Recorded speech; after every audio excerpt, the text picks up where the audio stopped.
Day after day, something very special happens right here, right before your eyes.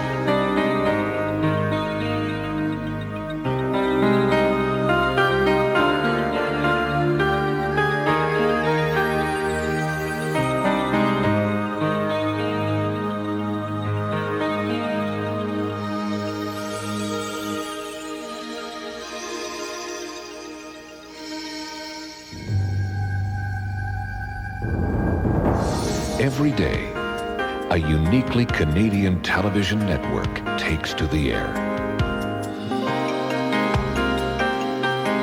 It's distinct. It's essential. It brings Canadians of all ages, of all kinds, together.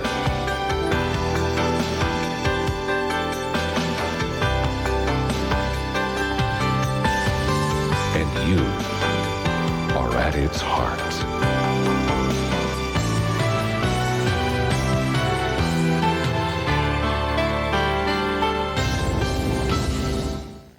This is CBC, the Canadian Broadcasting Corporation.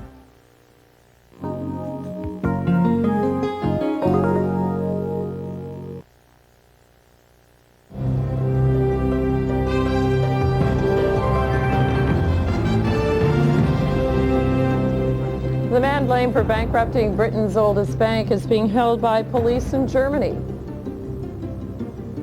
Good morning. You're with the CBC Morning News. Thanks for joining us today. I'm Joanne Stefanik. And I'm Henry Champ. Good morning, everyone. Ottawa has bowed to public pressure and has stiffened up the penalties against young offenders, but some still say those measures don't go far enough. Coming up in this half hour, we'll have a debate on tough measures against teens. As well this hour, we'll speak with New Brunswick's Solicitor General about young offenders who have been sexually abused at correctional facilities in that province.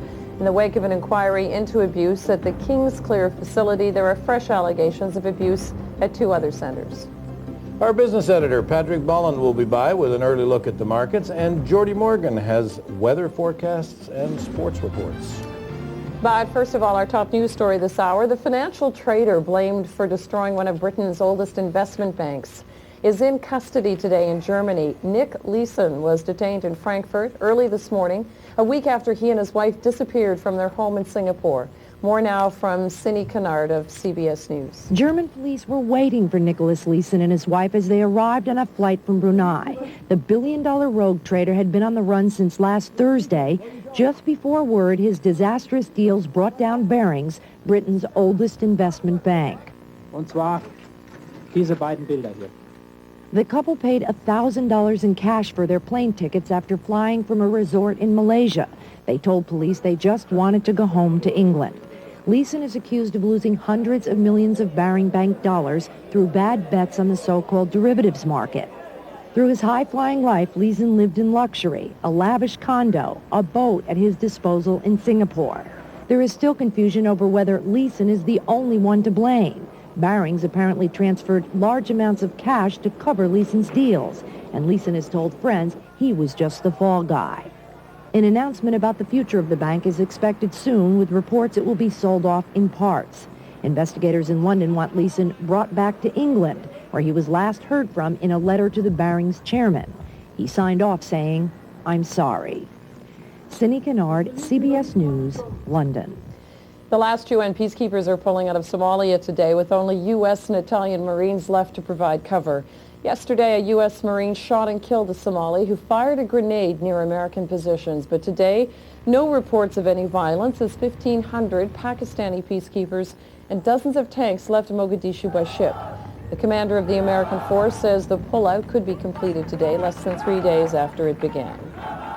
Ceremonies to mark the end of Canada's troubled airborne regiment have started at Canadian Forces Base Petawawa. Andrea Dinnick has that story. This formation for the last time. It was the first ceremonial disbandment parade ever, and one of the last times the airborne regiment would march together. Morale is reasonable, all things considered. As I say, we've gone through a very difficult period where there was shock and a degree of resentment. But now it's the uncertainty that we're having to deal with. mood today, I think, is quite emotional. After this weekend, the 660 soldiers in the airborne will start getting ready to move to other regiments around the country. Still really a sense of disbelief in my mind that this is even happening. The regiment was disbanded soon after a series of videos disgraced the regiment by showing disgusting behavior of some airborne members.